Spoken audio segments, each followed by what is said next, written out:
cançãonovaplay.com. Assine já! Brasil registra 606 casos de violência doméstica e 164 estupros por dia. Cresce o número de mulheres vítimas de homicídios no Brasil. Mulheres vítimas de agressões relatam medo mesmo com medidas protetivas. Grito de socorro. Cada vez mais mulheres denunciam a violência doméstica. Minas tem um caso de violência doméstica contra a mulher a cada 3 minutos e 37 segundos. A cada 24 horas, 16 casos de violência doméstica são registrados no estado.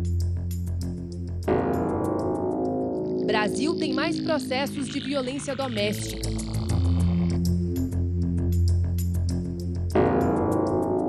Brasil tem 6 casos de estupro e 25 de violência doméstica por hora. Violência doméstica. Mulher é um problema de todos, afirma psicóloga. Gente, impactante hoje. Já começamos assim um Manhã Viva, que a violência contra a mulher, de fato, ela é crime. A Lei Maria da Penha completa 12 anos neste ano e no meio de tantas notícias como nós vimos aqui algumas já no início do nosso programa. Então, esse é o assunto do nosso tema, é o que iremos partilhar hoje e queremos que você esteja com a gente. Primeiro, também já divulgando e falando aí de um telefone que é muito importante que você saiba, que você tem aí anotado e já na cabeça, que é tão pequenininho, que é o Disque Denúncia, que é 180-180, que é aí a forma de você fazer a denúncia, de você se pronunciar. E aí fica a pergunta para nós, para você que vai sentar aqui nessa sala de bate-papo hoje, como que nós devemos nos posicionar como cristãos diante dessas violências, da violência doméstica? Você partilha com a gente através do @manhãviva, tanto no Instagram quanto no Facebook. E para falar sobre esse assunto, vamos receber aqui a Aline Abreu, que é mestre em Direito e professora da Universidade do Estado de Minas Gerais. Bem-vinda. Obrigada. E também a Ana Carolina Valadares, que é psicóloga. Bem-vinda também. Obrigada. Muito bom tê-las no nosso programa para a gente falar de um assunto assim tão delicado, né? Que até a gente, olhando as matérias, o coração vai dando, parece que a cada notícia dando um choque, dando impacto assim no nosso coração. E a gente pode já começar perguntando assim, qual deve ser o nosso papel diante disso? E aí? Para o ímpar. Pode falar. É desafiador, né, pensar qual que é o nosso papel. Acho que primeiro também como cristão, né, e como sociedade. A gente vê, escuta, né, brigas e temos aquele ditado, briga de marido e mulher, ninguém mete a colher, né? Mas acho que hoje não existe mais isso, né? Acho que a gente também tem aquilo que a gente não escuta, né, mas observa, né, como a violência doméstica, psicológica. Então, acho que o nosso papel é ficar atento e acolher essa pessoa, né, naquilo que ela está sofrendo, né, também possibilitá-la que ela se abre, porque às vezes a gente vai com uma crítica, né, com essas pessoas. É interessante que diante do que você vai partilhando, a gente vai vendo assim, que esse ditado eu acho que meio que está caindo por terra, né? De entre marido e mulher, ninguém mexe a colher, porque quem está em volta vai percebendo alguns sinais, né? Que são dados, a própria pessoa vai manifestando esses sinais e até mesmo vizinhos, a gente pode perceber que muitas vezes conseguem ouvir aí uma certa discussão com frequência e aí sim precisa também de um posicionamento diante dessa situação, mas fica todo mundo bem receoso, não é? É difícil da gente dizer como nos portar, muitas vezes, porque existe esse receio também na liberdade do outro, não é? É interessante que você iniciou o programa falando 180, né? Então, assim, qualquer pessoa hoje, ela pode fazer a denúncia anônima em relação à violência, né? Doméstica e familiar. Sim. E é importante em relação ao papel do cristão, no que tange a esse tema, porque é preciso ficar atento que é um tema muito delicado. Então, assim, tem aquela questão da relação familiar, você não sabe se aquela discussão é uma discussão que faz parte do relacionamento daquele casal, ou que não seja um marido ou uma esposa, mas que tem uma convivência ali, que faz parte, né, daquele grupo, né, que convive ali. Mas percebemos dentro da Lei 11.340 de 2006, né, que, como você disse, completou 12 anos no dia 7 de agosto, existem medidas protetivas ali, preventivas. Então, eu vejo que... o que seriam essas medidas preventivas? Por exemplo, o acompanhamento, né, da vítima. Tem aquela questão do distanciamento, né? Quando averigua-se e vê realmente que está ocorrendo, né? Que ocorreu e etc. Mas eu vejo que existe ali um acompanhamento multidisciplinar também. Então, a nossa legislação é a terceira melhor do mundo. Nesse ponto. Nós perdemos, não todo, inteiro teor a 11.340. Nós perdemos só para a Espanha e para o Chile. Então, o que eu vejo? Eu acho que o papel do cristão é realmente denunciar. Porque a verdade vem à luz. Então, assim, por exemplo, nós tivemos vários casos aqui em Minas Gerais. Infelizmente, o Tribunal de Justiça me parece que registrou um índice na abertura de aproximadamente mais de 3.000 procedimentos este ano. Nossa, mãe. Ali a gente viu na matéria que a cada 3 minutos. E nós não encerramos o ano ainda. Pois é, a gente está no meio do ano. Nós não encerramos. Então, passou, né? Um pouquinho do meio do ano, mas... Passou. Então, nós precisamos ficar atento nesse ponto, porque... Voltando dos casos que nós tivemos, teve casos que acontecia de forma habitual, mas os vizinhos já estavam achando que isso era normal, muito normal, e veio a ocorrer o feminicídio, que foi uma nova qualificadora que foi inserida no crime de homicídio, no artigo 121 do Código Penal, que fala, né, em relação a matar, né, na condição de ser mulher, né? Matar mulher. E se agrava dentro no que tange a violência doméstica e familiar, né? Há um aumento de pena. Então, isso daí já é um outro, é algo novo, vamos dizer assim, de acordo com o número crescente que nós temos nesses casos. E interessante também a gente olhar e ver que a casa, o ambiente familiar, é esse ambiente de partilha, esse ambiente gostoso, né? De família, de se estar juntos, de afeto, de conhecimento constantes, né? Há tantos filhos ali que estão crescendo, vamos todos nos conhecendo, né? E aí entra também esse alerta daquilo que seria comum de um relacionamento, as discussões, as intercorrências ali que acontecem, mas existe aquilo que até para quem nos acompanha, saber até olhar aí, né? Aí aquilo que excede a esse relacionamento. O que seria essa exceção? Então, seria um maltrato físico, psicológico, tudo isso é englobado e precisa ser prestado atenção? Sim.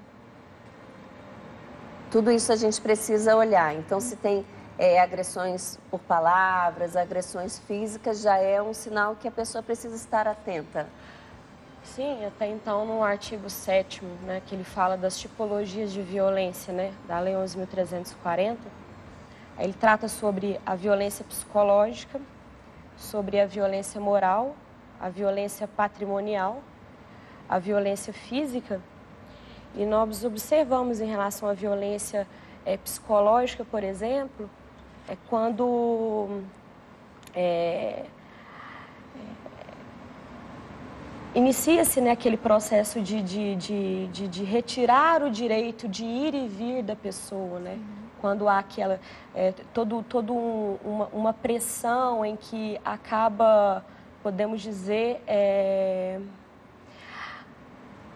abafando o ser da outra pessoa, o quem ser da ela outra é. pessoa, e ela se sente oprimida, presa na própria casa. Presa na própria casa, ela não consegue decidir. Ela vai ficando mais limitada. Sim. A própria vivência do medo, né? Então ela tem medo, por exemplo, de ter uma nova agressão. Então ela vai tentando responder aquilo que o outro quer, né? Não vai o desejo dela, vai se anulando. Né? E aí a gente observa também que existe, além disso, essa agressão também sexual, né? De imposição, de brigas, isso também acontece. Sim, acontece. Inclusive, em vários estudos de casos de pesquisa, teve um caso bem interessante que eram casados, marido e mulher, há anos, e aconteceu que houve um conflito ali de convivência entre esse casal e o esposo, ele começou a praticar o adultério. E aí ela já estava vivendo uma violência psicológica, podemos dizer, indireta, porque todas as vezes que ela pegava as cartas que eles ele recebiam, que trocavam, ela já se sentia assim, totalmente oprimida, indiferente, e ela chegava a ele, conversava com ele, só que ele simplesmente não, ele chegava e falava, você está ficando louca, e já começava a invertir a situação, e às vezes o humilhava muito. Humilhava muito, até que chegou um ponto que ela, claro, isso foi o conhecimento, né, desse, foi um estudo de caso de algo que já aconteceu, né? Sim. Chegou um ponto que ela teve que fazer uma cirurgia no útero e teve que fazer alguns pontos, realizou alguns pontos, né? Ele viu naquela condição que ela estava, ele praticou um ato sexual sem o consentimento dela.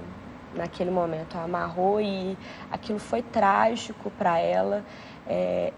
Ela dizia, né, dentro do estudo de caso, que foi irreversível a situação psicologicamente. Então a gente vê assim que não houve nem o respeito na condição dela de cirurgia, do pós-cirúrgico. Não houve esse respeito. Então, acho que além do ato em si, a questão maior foi a agressão da falta de respeito, né? E já havia na verdade, uma violência que já perdurava por um tempo, né? Seja uma violência moral, seja uma violência psicológica, seja... já havia, mas chegou um momento em que aquilo ali explodiu. Então, é algo... E explodiu de uma forma assim que, como ela mesmo falou, né, psicologicamente é algo não irreversível, né? Porque para Deus nada é irreversível, mas algo que vai precisar aí de um cuidado, né, de oração, de um tratamento psicológico, de toda uma equipe aí envolvida para restabelecer essa mulher, né? A gente tem uma participação aqui da Ângela Alves. Ela diz assim: rezo muito pelas famílias, pois cada vez mais casos de desrespeito e agressões têm acontecido. Acho que é a falta de fé em Deus. Quando soubermos ou presenciarmos, devemos ajudar, orientar e denunciar. Isso mesmo, Ângela. E como a gente tem falado aí, o telefone da denúncia é 180, né, 180. É bom a gente saber, porque a gente nunca sabe quando pode necessitar, né, de agir assim. A pessoa ligando para o 180, qual é a direção? O que eles orientam assim quando a pessoa liga? Com certeza encaminha, né, para as delegacias especializadas, né? Em relação, por óbvio, né, que no caso, né, para uma denúncia anônima, mas vai depender da mulher, né? Se ela quer, né? Vai depender da mulher. Então, no caso, é encaminhado, né? Como todas as ligações hoje que nós temos no Brasil. Aí vai direcionar a pessoa para o local mais próximo, específicos da denúncia, onde né? Em que lugar que foi, por exemplo.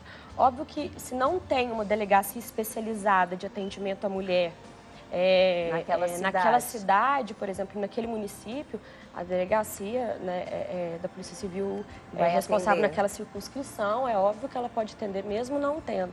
Claro que Minas Gerais é um estado, né, por exemplo, nós estamos... que hoje tem esse atendimento. Legal. Joia, assim, para o intervalo agora, bem rapidinho, já volta e você vem participar com a gente dizendo como cristão, como deve ser a nossa conduta diante dessa violência doméstica se nós presenciarmos. Partilha com a gente através aí do @manhãviva. Combinado? A gente volta bem rapidinho. Estamos de volta nessa manhã super viva com um tema também bem delicado. E que bom que você está com a gente participando, porque faz parte também do nosso papel discutirmos aquilo que é fato, que tem ocorrido. A gente precisa estar junto, antenados, viu? Que bom que você está com a gente. Olha, quem também está aqui no nosso programa, gente, eu vou apresentá-la para você, que ela está ali escondidinha, mas já ela vai nos ensinar a fazer um doce de leite de tâmara. É a Bela. Bem-vinda, Bela. Ei, alegria Gabi, ter você no nosso programa. A alegria é toda minha. Muito obrigada pelo convite. E o legal é que é super saudável, né, Bela? Com certeza. É um doce de leite feito com tâmara, leite de amêndoas, castanha, coco e chocolate 70% que a gente vai colocar por cima. E eu acho que não tem como ficar ruim, não. Nós vamos... Daqui a pouquinho a gente vai aprender a fazer. Vamos experimentar esse doce de leite que a Bela trouxe para nós. E também, você está pensando que ela está aqui só sentadinha como psicóloga para falar para nós sobre esse tema? Não, a Ana Carolina vai nos ensinar a fazer um quilling em caixa e cartões. E vai nos explicar por que ela vai nos ensinar a fazer hoje. É isso mesmo, né? Isso mesmo. Legal, então a gente vai aprender juntos a fazer esse quilling em caixas e cartões. Olha que chique o nome dele. E agora nós vamos acompanhar uma mulher, mãe, esposa, que viveu essa realidade da violência doméstica. Ela pediu para não ser identificada, então a gente vai preservar a sua imagem. Então vamos acompanhar juntos. Quando nós nos conhecemos, foi um processo, assim, né, de conhecer mesmo. Eu não fiquei perdidamente apaixonada, mas ele demonstrava, assim, uma paixão enlouquecida, um amor profundo. E a forma como ele demonstrava isso me deixava vaidosa, né? E foi me conquistando. Ele se fazia presente em todas as coisas, ele se mantinha o tempo todo à disposição e querendo ajudar e queria ser participativo em tudo que eu precisava. Então, foi bem tranquilo assim no início, né? Eu fui verdadeiramente conquistada, continuamente conquistada. No início foi verbalmente mesmo, eram constrangimentos assim, por conta de ciúmes, que eram bem doentios, uma questão de insegurança constante, que já começava a gerar uma sensação de culpa, de medo. Eu já me sentia um pouco refém, assim, das situações, mas com a sensação de que não, que isso era uma fase, que isso ia passar, né, que ia deixar de acontecer, que eu queria que desse certo, né. Quando que você percebeu que as agressões estavam ficando mais frequentes, que a coisa já estava ficando mais séria? Quando eu percebi que as coisas estavam ficando muito desafiadoras assim para minha vida, quando eu percebia que realmente estava havendo assim palavras muito duras, ofensas, que eu já me sentia assim profundamente magoada, humilhada. Sempre no dia seguinte é como se não tivesse dito nada. Parecia que eu que tinha viajado, assim, né? E que era insignificante, que eu não devia ficar ofendida. E eu fui me acostumando com aquilo, como se aquilo fosse normal, né? Eu não entendia que não era normal. Teve uma das situações, por causa de ciúmes, e ele muito violento, né, enlouqueceu assim, depois de uma festa, chegou em casa, e aí, de repente, ele me deu uns socos, assim, e de repente um deles pegou na minha costela e trincou a minha costela e me machucou, né. Nesse dia foi o irmão dele que tirou ele de cima de mim, porque acreditou que ele ia me matar, né, que estava me sufocando. Todos os dias eu tinha que ficar arrumando desculpas para as situações que ele criava no meu trabalho, porque ele trabalhava junto comigo, na minha relação com os meus filhos. Eu vivia entrando e arrumando desculpas para as pessoas a respeito do comportamento, do jeito dele, da forma como ele agia. Porque, na verdade, eu sentia culpa, ele me fazia realmente acreditar de uma forma manipuladora, estranha, assim, não sei te explicar, que fosse eu a precursora do que estava acontecendo, que eu era culpada, que eu sentia até que eu merecia aquilo. Eu cheguei a pesar 86 quilos e hoje eu já estou nos 26 quilos a menos, recuperada, muito melhor, mas tudo isso, remédio, depressão já não tinha mais quantidade. Eu já não tinha mais o que tomar. Eu já trocava de remédio, não tratava a causa, né? Nos últimos 5 anos que eu percebi que eu estava uma pessoa completamente isolada do mundo, do que acontecia, eu já não tinha condição de batalhar meus sonhos. Eu estava tolhida de toda a liberdade que eu podia ter para qualquer coisa. Eu fazia só o que ele queria, do jeito que ele queria, na hora que ele queria. Então, nesse momento, eu estava tão sufocada que eu acreditei que eu ia acabar morrendo.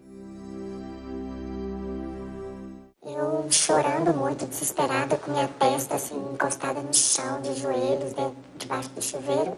Nesse dia, quando eu chorava, eu senti no meu coração assim, o que veio de Deus para mim, que eu tinha que sair dali. E eu saí conforme entrei, com a roupa do corpo, depois de ter construído um patrimônio de mais de 1,5 milhão, sem absolutamente nada, para reconstruir a minha vida mais certa de que Deus estava no controle. Porque foi a primeira vez que eu senti verdadeiramente Deus falar comigo. Eu falei com ele: Deus, eu não estou vivendo a sua vontade, porque se a sua vontade é boa, perfeita e agradável sempre, se tudo coopera para o bem daqueles que te amam, eu não estou vivendo a sua vontade. Porque Deus não quer que a gente viva uma situação de opressão, de humilhação, de depreciação, de violência, de dor, né? E aí foi quando eu me entreguei verdadeiramente a essa situação. E quando ele me mandou sair, eu saí desesperada, batendo de local em local para perguntar se tinha lugar para alugar. Houve um lugar onde eu senti paz, onde Deus abriu as portas, me deu um desconto que eu podia estar lá, e a minha vida veio sendo transformada. Hoje eu estou uma mulher completamente nova, uma pessoa assim, capaz de amar, de ser amada, uma pessoa pronta para ser feliz, uma pessoa que tem os meus sonhos, que tenho realizado todos os meus sonhos de uma forma linda e que Deus realmente tem cuidado de mim, assim como Ele me deu a responsabilidade de cuidar de mim, né? Eu criei realmente na verdade dele. A alegria que eu vivo hoje com os meus filhos na minha casa não tem preço, não tem preço. Eu me sinto pronta até para amar de novo, totalmente pronta e feliz, que é o melhor, né?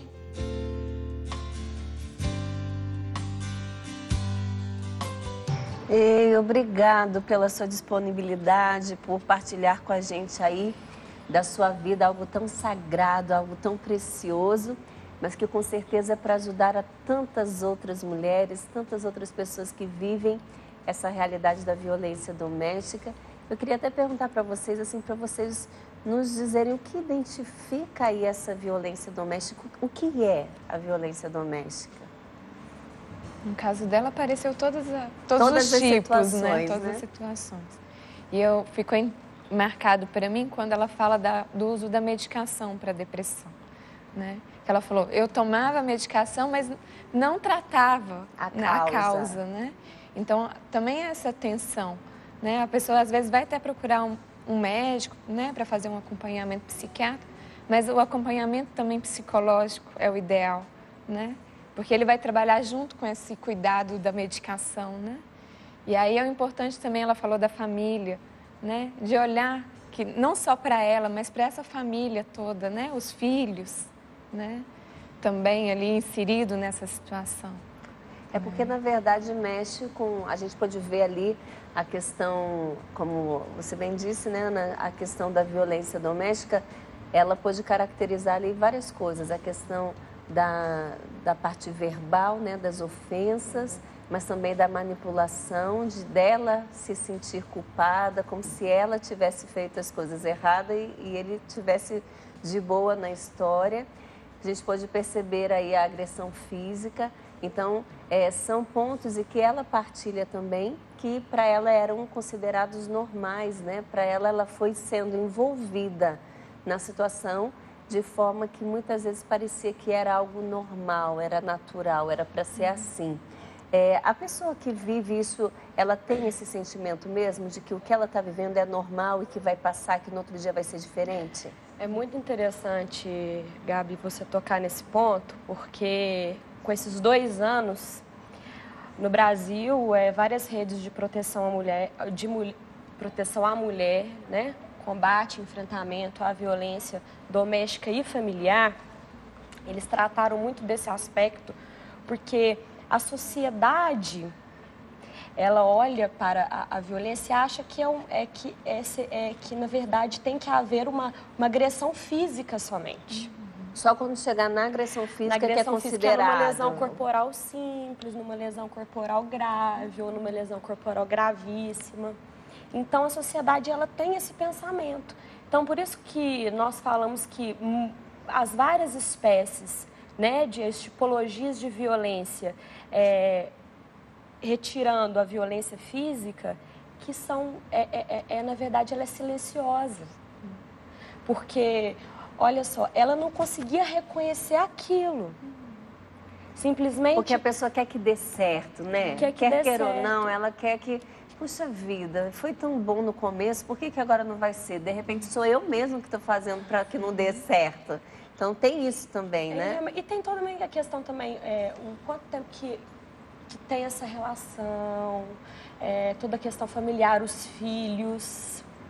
Isso é algo assim que envolve muito, que conta, a família, o que a sociedade. Às vezes a mulher ela sofre agressões em casa, só que ela não tem coragem de dizer. É como ela também partilhou, tipo assim, eles tinham um patrimônio bem elevado. Para ela ter que sair tudo, também pesa, né? Com os filhos, largar tudo para começar do zero, acho que também isso vai pesando. E principalmente em relação à questão, né? Patrimônio elevado, porque antigamente dizia-se, né? Entre aspas, que a violência doméstica e familiar era cometida somente com aqueles grupos de pessoas carentes. Mas não, está em todos os grupos, né, no que tange, né, a parte econômica e financeira daquele grupo.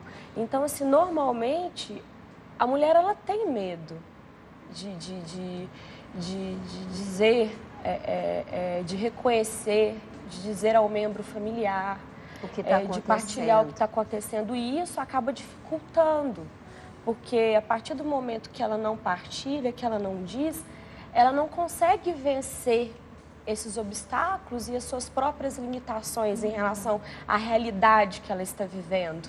Então, eu vejo assim que o que dizer, né, para essas mulheres que sofrem é simplesmente não ter medo de partilhar, de dizer assim o que está acontecendo, procurar um psicólogo.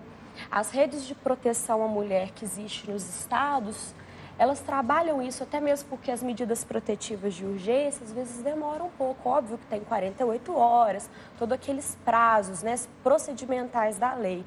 Mas essa rede, ela traz um grupo multidisciplinar. Então, é um assistente social, é um psicólogo, existe uma assistência para dizer de primeiro, né, para partilhar. E falar de violência é trabalhar muito o aspecto humano do ser.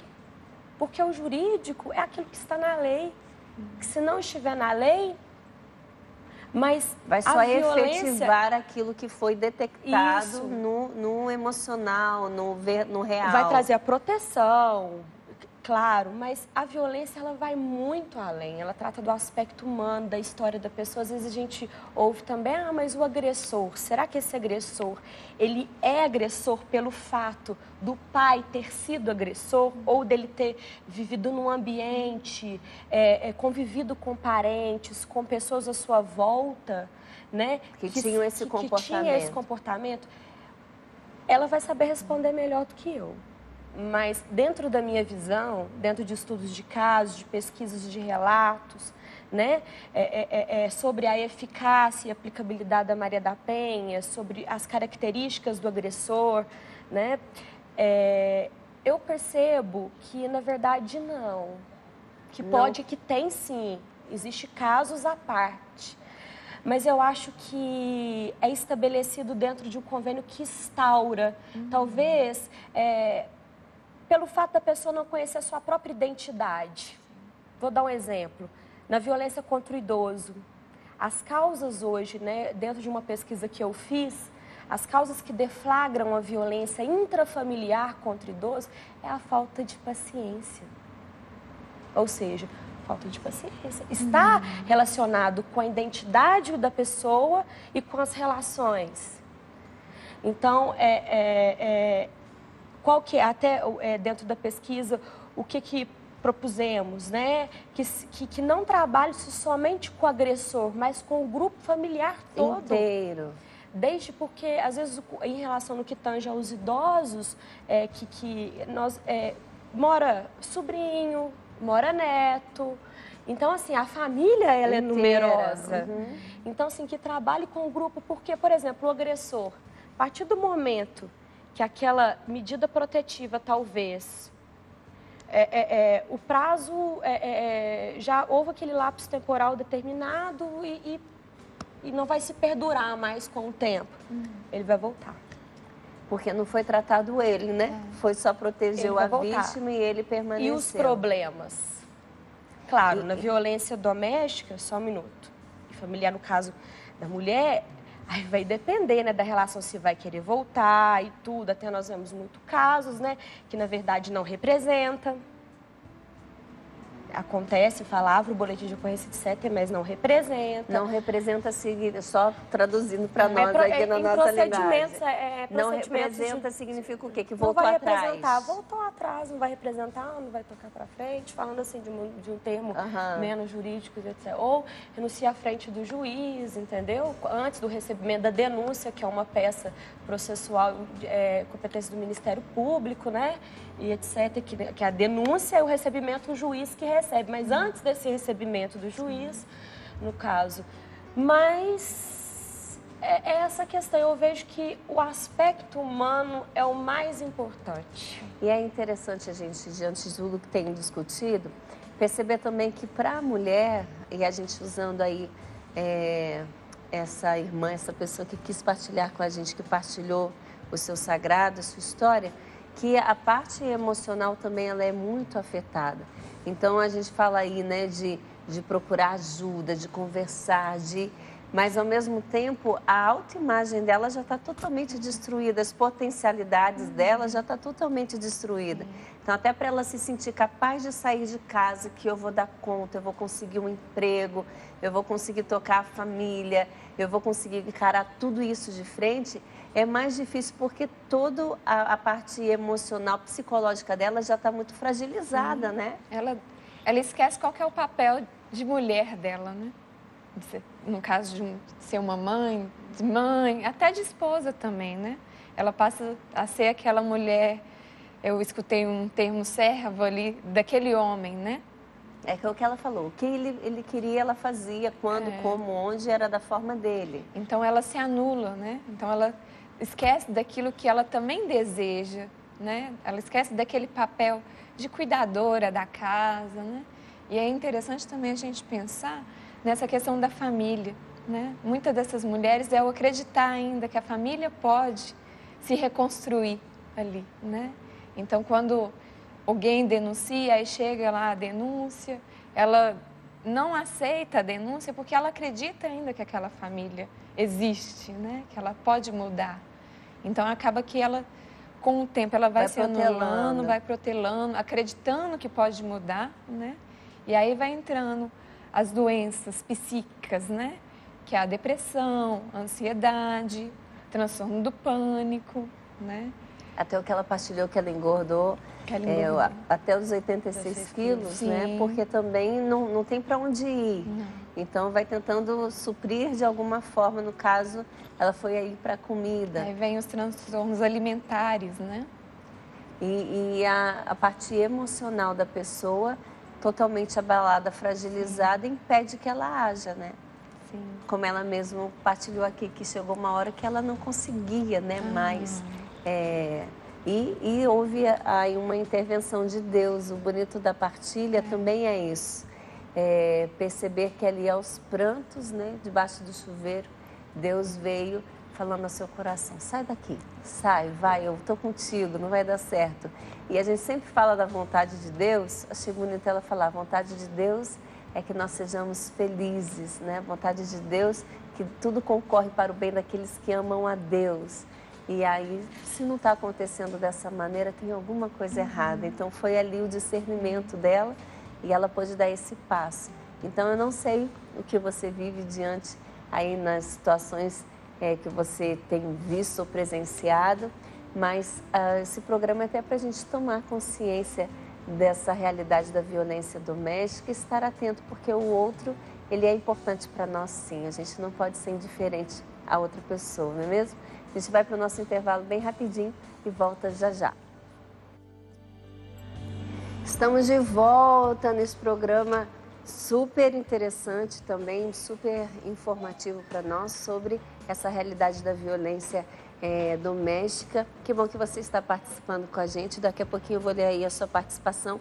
Mas eu quero trazer para você uma dica, como tem várias, eu gosto de trazer algumas dicas no programa, hoje temos algumas aqui que eu já quero trazer para você, que é esse livro A Cura dos Relacionamentos Familiares, que é do Ricardo Ida e da sua esposa Luciane, que é de extrema urgência trabalhar as nossas feridas interiores em relação à família, para que ela seja de fato um ambiente doméstico super gostoso, para que ela seja de fato um sinal verdadeiro do amor de Deus. Deus deseja que no seio de cada família possa acontecer uma verdadeira igreja doméstica, onde todos vivam legítimo amor e intimidade com nosso Senhor Jesus Cristo e Maria Santíssima. A gente precisa cuidar de nós também, dessa preciosidade que é a nossa família, né? Então, você pode ligar para nós no 12 31 86 2600, pode acessar loja.cançãonova.com e também nas nossas livrarias, onde tem uma casa de missão aí, verificar as nossas livrarias, que aí você já tem um livro em mão, já pode ler, já pode riscar, já pode ler aí junto com a família e também através dos evangelizadores porta a porta, tá bom? Então essa é a primeira dica. Tem uma outra dica que é sobre o débito automático. Você que é sócio evangelizador, você pode fazer a sua contribuição dessa maneira que é mais fácil. Você não precisa correr aí para banco, para lotérica, para pagar o seu boleto. Você pode sim escolher um dia da semana, o valor que você pode e ajudar a Canção Nova dessa maneira. Então, você que é sócio pelo débito automático, que legal, Deus abençoe. Você que não é, que gostaria de fazer essa experiência, ligue para nós. É o mesmo telefone do livro, é o 12 31 86 2600, ou você pode acessar clube.cançãonova.com. E mais uma dica, é para você que nos acompanha aí através da TV digital, para que você não perca o nosso sinal. Você, de vez em quando, vai lá e realiza essa busca automática para que a gente fique sempre ligadinho, tá? Então, essa é a dica também para que você fique ligadinho com a gente, fazendo a sua busca automática para não perder o nosso sinal, não. Combinado? Agora nós vamos ali aprender a fazer esse killing de caixas e cartões com a Ana. Mas antes, deixa eu ler aqui a sua participação. O pessoal está aqui com a gente falando sobre esse tema e diz assim, ela não quis ser identificada, ela quer saber como deve agir O meu relacionamento é de muita agressão psicológica. Há 5 anos vivo isso e não me separo por temor a Deus. Não existe agressão física e por esse motivo não tenho como fazer denúncia. Me ajudem. É o que a gente estava falando, né? A questão da denúncia só por agressão. No caso dela, ela disse que ela vive esse relacionamento de muita agressão psicológica há 5 anos. E aí, como que ela pode fazer essa agressão se não tem a agressão física? Como ela pode fazer essa denúncia? Procura uma delegacia especializada de proteção à mulher ou, como eu disse anteriormente, se não tiver delegacia especializada, né, de proteção à mulher na comarca ou na circunscrição, município, a que ela tem domicílio, procura a delegacia de polícia e relata a delegada a situação. Ela pode ligar no 180 e pedir aí uma direção do que ela pode fazer? Também, mas vejo que o correto é realmente ela procurar. Não ficar quietinha, não. Ficar quieta. Então, tá bom. Depois a gente vai fazendo aqui algumas outras participações. Tem uma pessoa que está dizendo assim: sofremos muita violência. Hoje se pode denunciar anonimamente. Temos que agradecer a Deus pelas mudanças. A Lei Maria da Penha, etc. O programa está ótimo. Parabéns. Obrigada, viu, pelo carinho. Deixa eu ver aqui, que tem outras que são perguntinhas. Eu vou deixar para a gente fazer as perguntas depois, para a gente poder aprender a fazer este quilling. O que seria o quilling, Ana? O quilling é um artesanato feito com tirinhas de papel e cola somente. No caso aqui eu tenho uma ferramenta. Essa ferramenta, no caso fui eu que produzi, é uma ferramenta simples. Eu peguei uma caneta que não tinha tinta mais e a ponta de uma agulha. Ah, você colocou a ponta de agulha no lugar da carga. Da carga. Aí, essa ponta de agulha, aonde passa a linha, eu cortei para dar um buraquinho. Ah, então, cortou a parte de cima. A parte de cima. Não sei se dá para enxergar. Dá para a gente colocar um papelzinho aqui dentro, ó. O pessoal agora eu vou ver. mostrar. Você vai mostrar? Então, para fazer o quilling, a gente encaixa nessa parte aonde tem o corte e dá uma dobradinha e vamos enrolando. A base do quilling é sempre um círculo. E aí, a partir do círculo, a gente vai dando as formas. E esse trabalho, ele é desenvolvido também para esse tipo de tratamento de pessoas que vivem esse processo de agressão? Sim, ele é bom para quê? Sim, normalmente é feito até em grupos, né? Em grupo de terapia. Ele ajuda a mulher ali no momento dela estar fazendo, né, a arte, o autoconhecimento também, a expressão, né, daquilo que ela está vivenciando, né, o encontro, né, com aquilo que ela é também. Então, aí ela vai trabalhando as suas vivências ali, né. Ela pode também, em muitos casos, as mulheres também têm uma dependência financeira desse homem, né. Então, o artesanato também ajuda a sair dessa dependência também. Então, ela tem esse papel psicológico também, desse trabalho, muitas vezes em grupo, e tem também essa realidade de uma ajuda, de um auxílio. Sim, acho que é esse processo mesmo de se expressar, né, através da arte, de colocar para fora as emoções. Aquilo que está tão aprisionado. Sim, que muitas vezes a gente não consegue expressar pela fala, né? Mas aí, quando eu coloco, eu vejo também que eu sou capaz, que eu dou conta de fazer algo. Que legal, né? eu posso ainda, eu né? Eu posso porque ainda. Acho que dentro de tudo que a gente tem conversado, a pessoa fica muito presa nisso, né? Sim. De que eu não consigo mais, que eu não sou capaz. E a partir disso, de algo tão simples, a pessoa vai vendo, nossa, eu sei que consigo criar, fazer coisas bonitas. Sim. Então, o que você fez aí? Você então, enrolou aqui na eu sua caneta na caneta. E aí, no finalzinho, eu colei a pontinha. Então, ficou um círculo. Ok. E a partir desse círculo, eu vou formando o desenho. Então, no caso aqui, eu vou formar uma flor.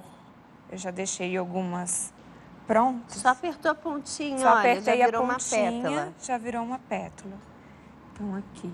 Eu vou passar a cola só para vocês verem. A gente vai fazer o quê? Tipo um cartãozinho? Eu vou mostrar aqui num cartão. Esse papel é o quê? É um papel mais grosso, é um papel... Chama até papel cartão, né? Mas pode ser qualquer tipo de papel. Aqui também eu trouxe a caixinha, que é um porta-lápis, que a gente pode aplicar o quilling em qualquer tipo de material. Aí tudo é com cola branca ou vai depender do material que eu vou colar? Se for caixa, cola branca. No caso, materiais mais lisos, que aí talvez seria uma cola quente. Para ou ter uma mais cola... a aderência. É, mas normalmente cola branca. A gente pode passar ou na peça que moldamos ou no próprio papel. Que aí eu só vou colar. Vai mais rápido. É. Aí você já trouxe algumas outras. Já então ela trouxe fez pronta. uma bolinha e puxou a pontinha, ó. Já virou a pétala. Que fácil, né? Muito fácil. E gostoso de fazer. Aí tem até o miolinho. Pra você tentar. Você faz. Vamos nós. Enquanto você faz aí. Enquanto eu monto. E aí aqui tem você que vai pegar bem na pontinha? Ou pode ser um pouquinho Pode mais ser. pra frente? Pode ser um pouquinho mais pra frente. Então Isso. tá. Aí. Aí você já tem um jeitinho. Olha. Vê que é simples. A sua técnica aqui da caneta com a agulha, olha, gente, que legal. Essa ferramenta, a gente encontra para comprar, mas é uma coisa mais acessível, né? A agulha a gente encontra em qualquer esse papelzinho, essa tirinha faz como? Essa tirinha, no meu caso aqui, eu usei uma trituradora de documentos, que aí ela já sai todas assim. Já sai prontinha. E esse papel é o quê? É uma folha colorida de papel ofício. Ofício normal. É. E aí... Eu tô conversando e a minha bolinha foi desvirtuando aqui do caminho. E aí tem uma dica, se a gente encontra tudo isso já para comprar. Mas se caso eu for fazer as tirinhas, eu observar se a cor do papel é branca também por dentro. Porque às vezes, quando a gente rasga aqui, é branco. Aí vai ficar feio. Vai ficar feio, então tem que ser colorido. Porque vai aparecer o branco aqui fora. Isso. Então a dica é ver se a massa todo colorido. toda colorida. Terminei, agora? Tá, e agora você tira. Tirei. Aí agora você vê como que você quer moldar a sua bolinha. Soltei então, ela você pode aqui. abrir, aí cola a pontinha e usa. Então, Deixa eu pensar. Viu, gente? Estou aprendendo junto com vocês, ó. Aula prática aqui. Então, Okay. fez o círculo. Agora você dobra as pontinhas para formar a folhinha. Assim? É. Olha que legal, eu fiz uma folhinha. Ó. E aí a gente usa a criatividade. Você quer minha folhinha? Eu te dou. Vamos usar essa folhinha. Ai, que chique, gente. E é gostoso, né? Porque é muito rápido. Sim, é rápido. Então, é uma técnica simples, né? Eu acho também de fácil acesso. Eu não tenho um papel colorido, mas não tenho a trituradora de documentos. Vamos na tesoura, né? Só ser bem fininho, né? Sim. Ou então da mesma espessura. Sempre a da questão mesma é ser espessura, da mesma é. espessura.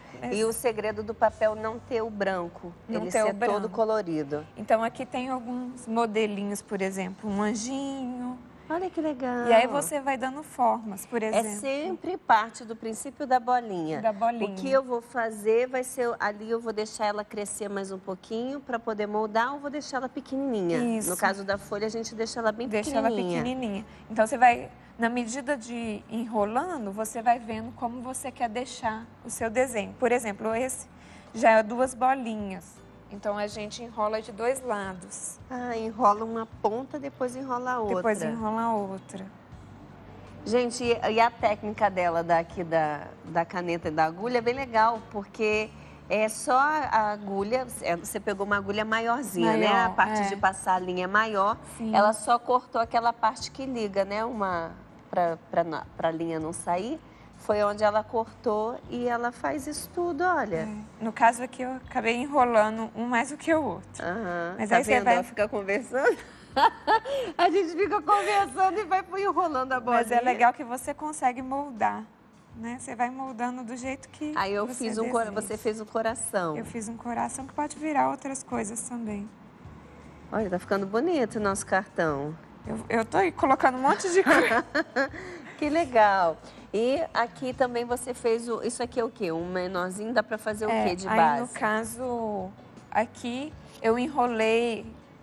Aqui, no caso, eu enrolei dos 2 lados, Sim. né? Sim. E aí, para fazer o coração, eu dobrei no meio. Nesse caso aqui, eu enrolei todo, também foram do mesmo lado, mas um eu enrolei mais e o outro eu enrolei menos. Ok. Então, para fazer, por exemplo, um arabesto, eu enrolo um lado e enrolo o outro contrário. Ai, deve ficar bonito mesmo.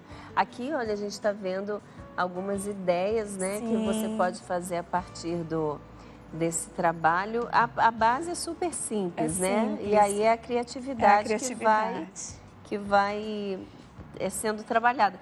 Tem, como a gente está olhando aqui nessa revista, então tem também materiais que a gente pode verificar o que pode fazer, né? Sim. Aí da gotinha, da folha, do miolo. Essa daqui tem, ela no caso, ela é bem explicadinha. No caso aqui é um quadro, né? Aham. Que ela vai fazer. Que ela vai fazer. Então eu posso aplicar num quadro, num cartão, num bloco de anotações. Que legal. Pode fazer aquilo que você tem em casa ficar mais delicadinho. Sim. Que bom.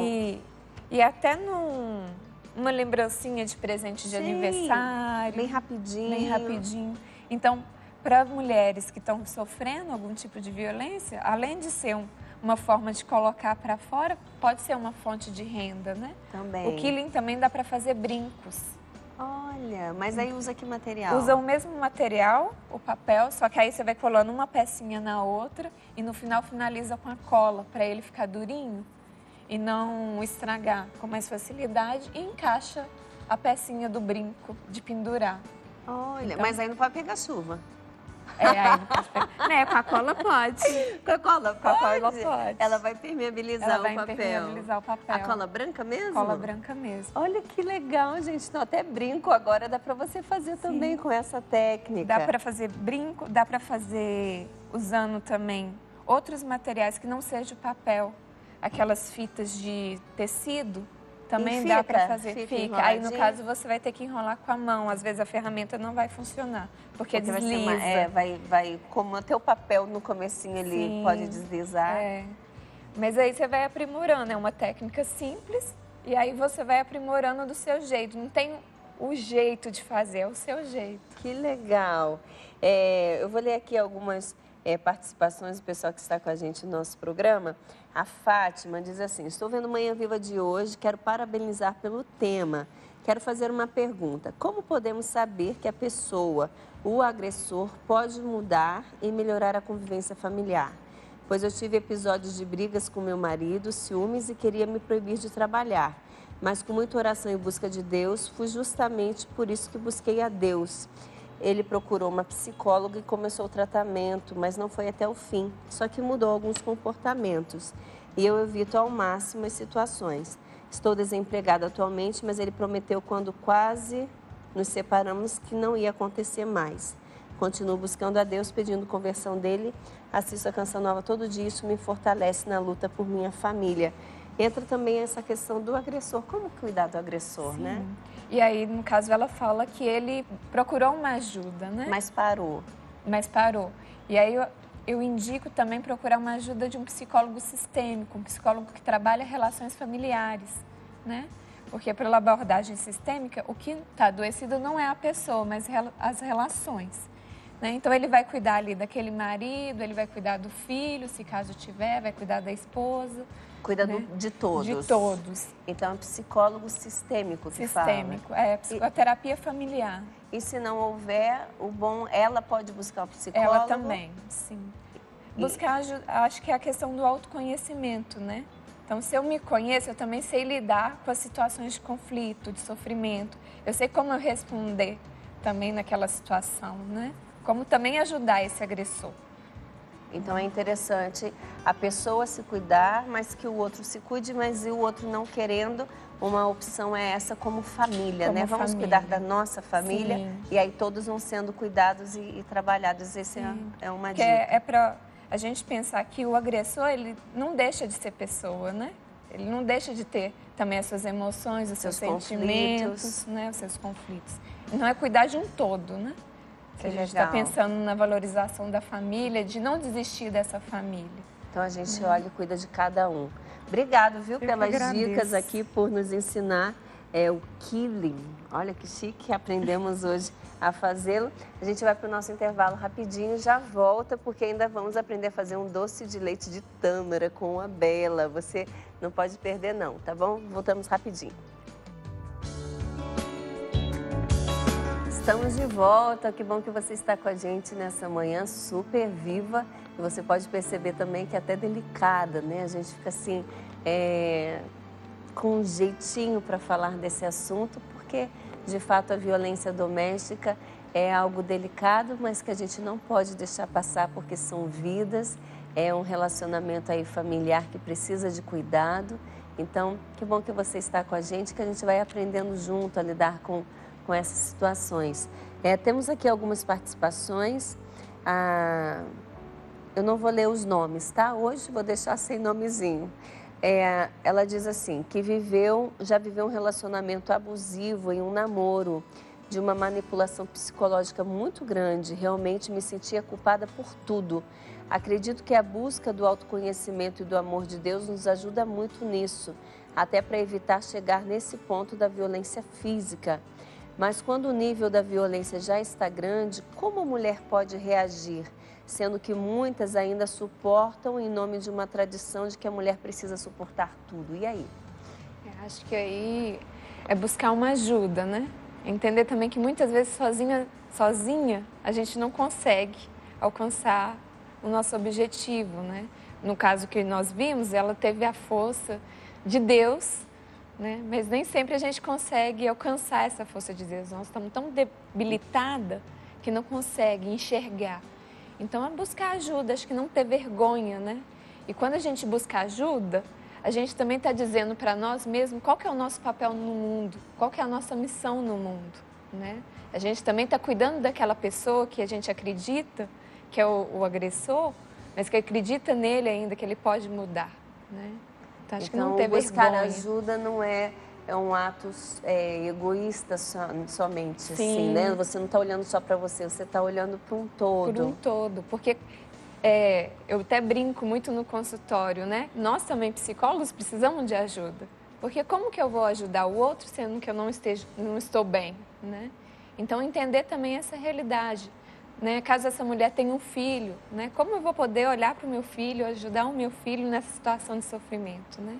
Então, elaborando esse sofrimento, encontrando uma força que está dentro de mim, eu posso me encontrar, né? E saber até se alguém nos acompanha hoje que se encontra até debilitado, né? Sentindo assim o pior de todas, que não consegue nada, que é impotente, que você possa ver também aí as suas qualidades. Você, antes de qualquer coisa, filha amada de Deus. Então, de que você possa ter isso, essa certeza dentro de você, para que você possa tomar as decisões acertadas. Mas também temos aqui mais participações da Ana. Ela diz assim, falei o nome, né? Mas não falou sobrenome, então tá valendo, Ana, desculpa aí. A minha união durou entre namoro e noivado e morar junto e casamento 21 anos. E desde sempre houve agressões, começando pelas verbais, depois psicológicas e por fim as físicas.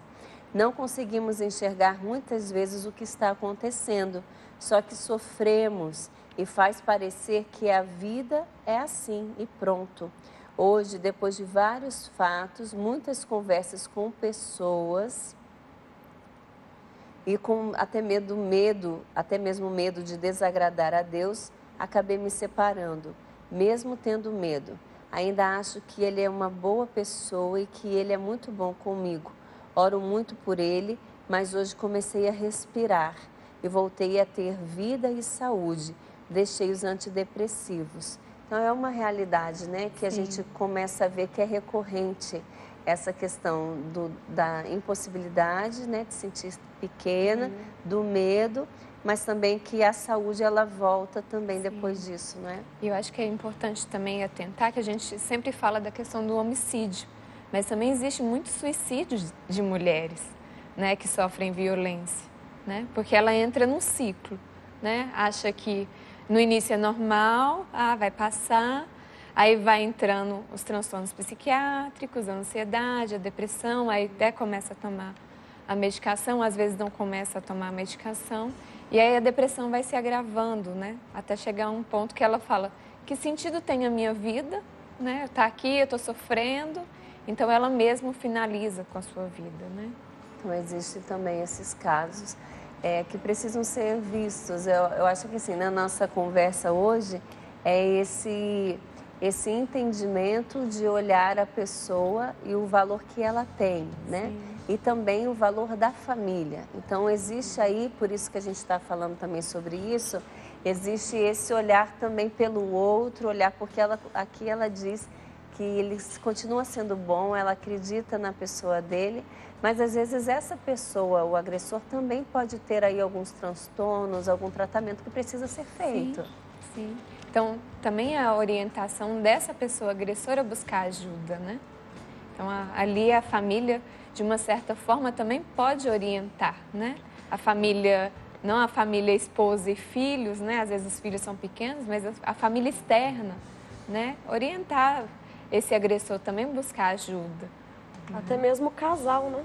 Sim, buscar até mesmo ajuda, buscar né? como casal. Eu acho bem eficaz isso, porque é preciso trabalhar os dois. Os dois lados da história, né? É importante. É necessário, porque até então, dentro de toda a questão, dentro do aspecto da violência, não vai acabar esse vínculo.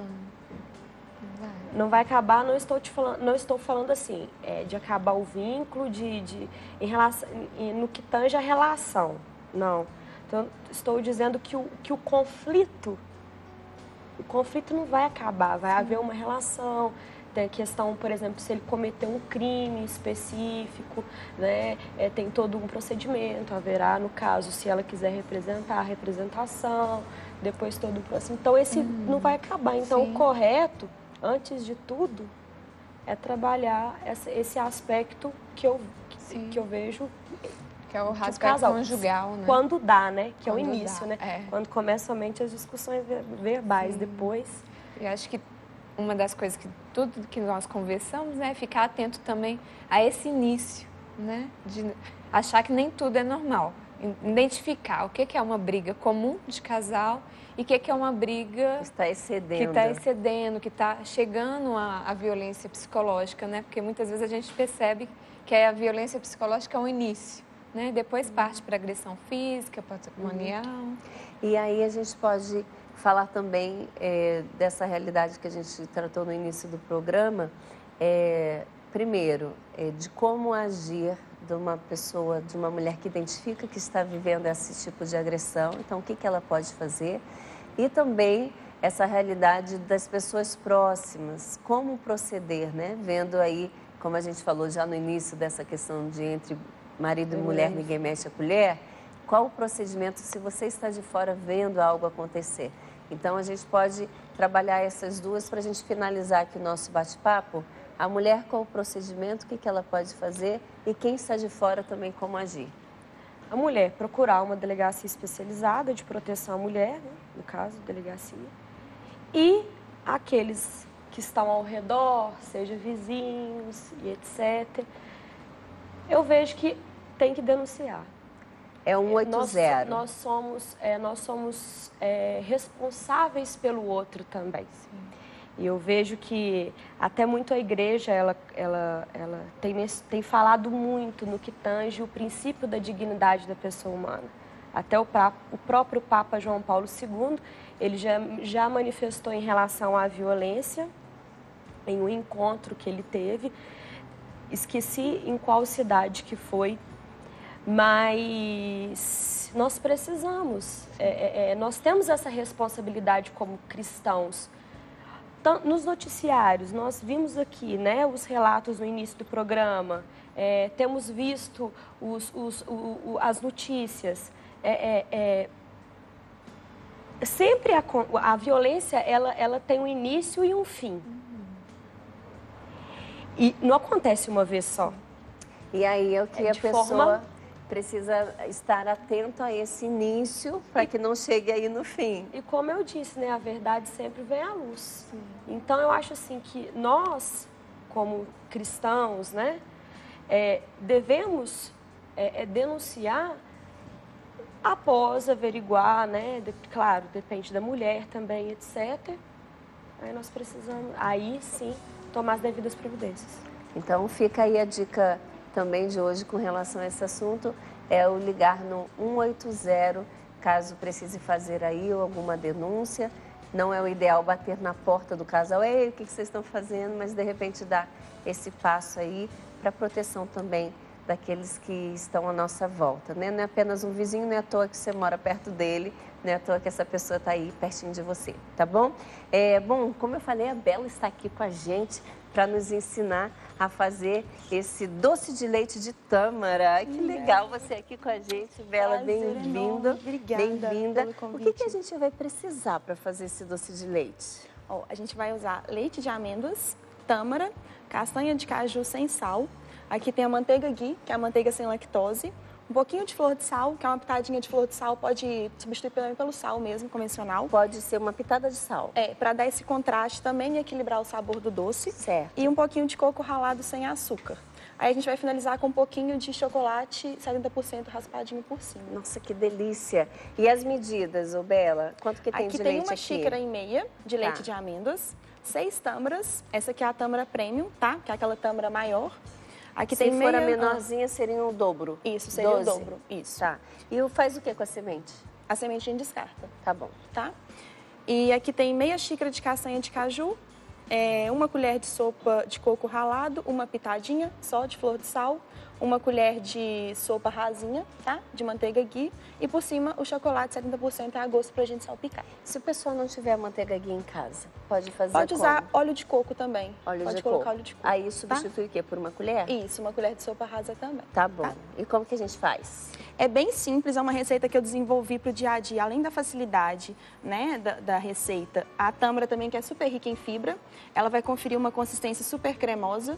Se a gente coloca uma quantidade menor de leite de amêndoas também, a gente pode fazer um caramelo de tâmara para várias receitas, como tem, não sei se vocês já viram Twix vegano, que né, eles fazem hoje muito. Então, uma receita que se a gente colocar só um pouquinho de leite de tâmara, processar só um pouquinho de leite de amêndoas e processar a tâmara, a gente faz um caramelo. Para ficar mais ralinho, né? Vai ficar como se fosse uma ficar mais cobertura. puxento.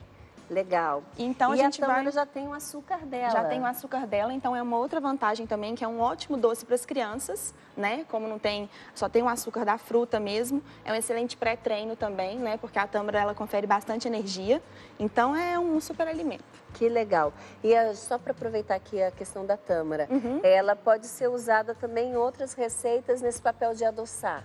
Pode. Eu gosto muito, quando eu vou desenvolver as receitas, de criar esse contraste, né, do doce, do sal, do contraste também das texturas. Então, eu gosto de colocar muito também a tâmara, às vezes, para fazer um cuscuz com castanhas, com cúrcuma, fica uma delícia. Olha só que legal. Depois a gente tem que aprender isso também. Vamos, com certeza. O que a gente precisa fazer, então? É bem simples. Esses ingredientes a gente só vai bater no liquidificador. Tem que bater cerca mais ou menos de uns 3 minutinhos, tá? Para ficar bem homogênea a mistura. Então, vou colocar aqui o leite de amêndoas, a tâmara. O leite de amêndoas poderia substituir por outro tipo de Pode leite? Pode colocar o leite de coco, porém o leite de amêndoas ele tem um sabor mais suave. Então, o leite de coco vai ressaltar mais o sabor do coco, tá? Tá. As castanhas pode substituir por outra castanha? Na castanha de caju, é melhor deixar pela ela. Amêndoa também, porque também é um sabor mais neutro. Senão Se vai colocar ficar mais nozes, forte. vai ficar mais forte, tá? Tá. Aí, deixa eu colocar um pouquinho do coco. Uma pitadinha de flor de sal. A flor de sal aqui, ela não entra em cima, que geralmente ela entra no finalzinho. Pode ser tanto para finalizar, né, algumas sobremesas, quanto pode entrar aqui no meio da receita também. Deixa eu só pegar uma colher aqui, Gabi.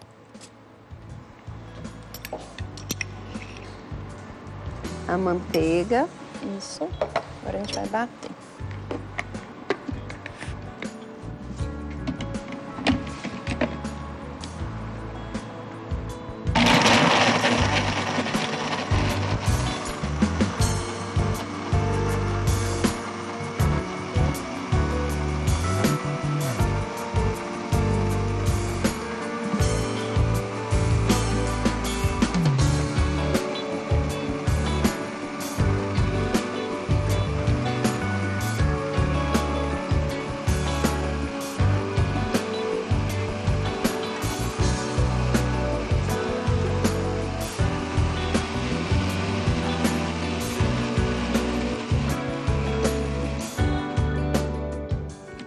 depois, ó, que a mistura ficar bem homogênea, a gente vai levar ao fogo baixo, mexendo sempre sem parar, tá? E aí eu vou mostrar a consistência, como que ele fica aqui depois desse cozimento. Eu bati aqui, vou bater mais, no caso, mais um pouquinho, né? Pra ficar bem homogêneo. Minutos, isso. Pra tirar os pedacinhos, né? Isso, pra tirar os pedacinhos da tâmara e da castanha. Depois eu coloco na panela no fogo baixo normal e vou mexendo como um doce comum isso, mas que eu vou dá o fazer. fogo bem baixinho mesmo, porque senão ele chega na consistência antes do tempo que a gente precisa. Do sabor também. Isso, pra chegar no sabor também ideal, tá? E aí aqui agora eu vou mostrar a consistência. Tá vendo como que fica a consistência depois desse cozimento lento? Olha só, fica bem... A consistência mesmo de doce de leite. E leva quanto tempo, mais ou menos, aí mais ou menos uns 15 a 20 minutinhos. Pra chegar nessa consistência, mexendo sempre pra não grudar. Isso, exatamente. Legal. Então... E aí pode servir, tanto pode levar ao freezer, tá? Pra gelar e fazer as bolinhas, passar no coco ralado ou no cacau. Aí faz um docinho. Faz uma trufinha. Ou pode servir, como a gente vai servir aqui nas tacinhas, com chocolate e coco. Então vamos ver? Vamos servir? Vamos, claro. Gente, gostei da ideia do docinho, porque aí você faz uma trufa, passa no coco que você Passa disse? no coco, fica muito gostoso. Meninas, vem cá para vocês provarem. E uma outra alternativa também é se quiser fazer um brigadeiro com essa mesma base, a gente mistura o cacau e aí só levar para gelar também. Quanto base de é a cacau mesma. que a gente colocaria? Eu coloco aqui cerca de 2 colheres de sopa. Tá? 2 de sopa de cacau, Isso. além dessa receita. Isso. Gente, que gostosura. Então essa é uma boa base para pode usar para torta, várias preparações de doce mesmo. De doce, né? Isso. E aqui eu vou servir a metade, vou colocar o coco ralado. Do outro lado a gente vai colocar o chocolate 70% raladinho. Eu vou até tirar uma foto, porque depois vocês vão pedir pra gente a receita.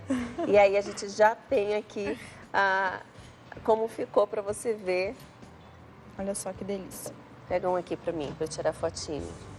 Ó, gente, aqui a nossa foto. E daqui a pouquinho você vai lá no @manhãviva, tanto no Instagram como no Facebook, e vai provar.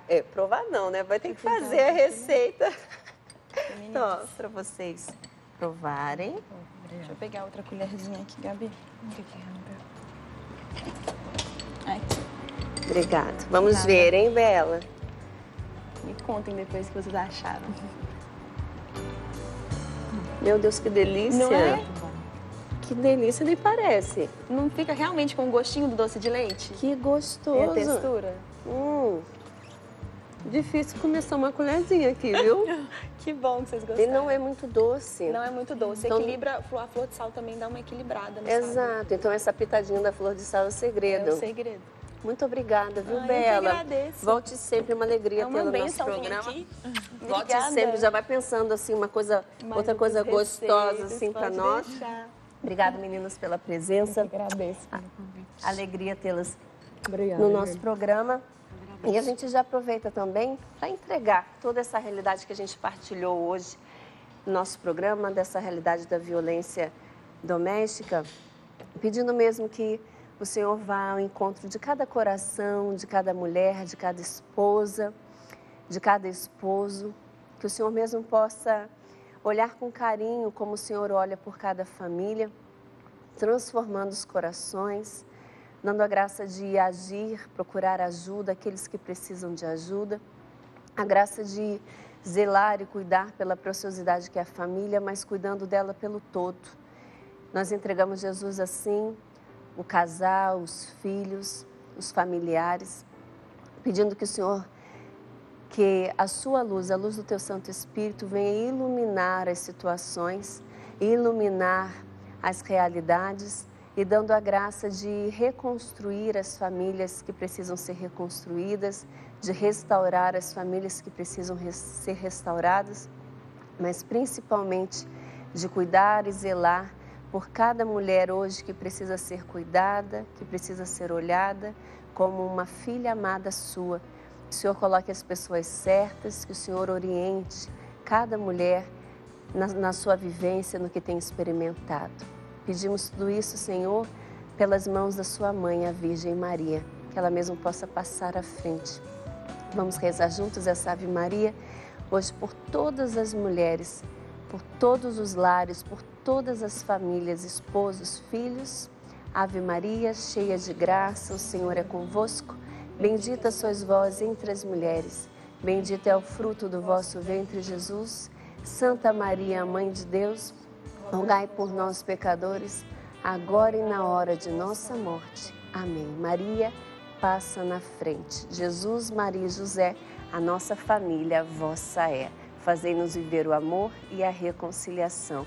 Em nome do Pai, do Filho, do Espírito Santo. Amém. Deus abençoe. Fiquem com Deus e até amanhã.